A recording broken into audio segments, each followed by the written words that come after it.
అందరికీ నమస్తే. ఇలానే ఈ కాయలు పిక్కొచ్చినాం కదా, అవ్వ వాళ్ళకి ఇస్తున్నాము.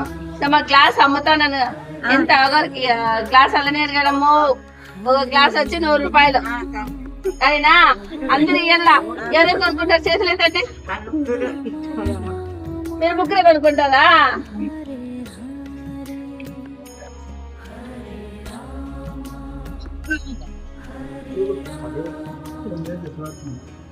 ఇవి రమేష్ వాళ్ళ తోటలోటివి. మనకు వాళ్ళ పంటలు ఏం పంట పడినా ఫస్ట్ వాళ్ళకి ఇస్తారు. మీరందరూ బాగా తిని సంతోషంగా ఉండాలని వాళ్ళకి ఎప్పుడు మనము థ్యాంక్స్ చెప్పుకోవాలా. తింటే ఇంకా తినేసిన కాళ్ళంటే అడిగి తీసుకోండి, ఇంకా దండిగా ఉన్నాయి కదా.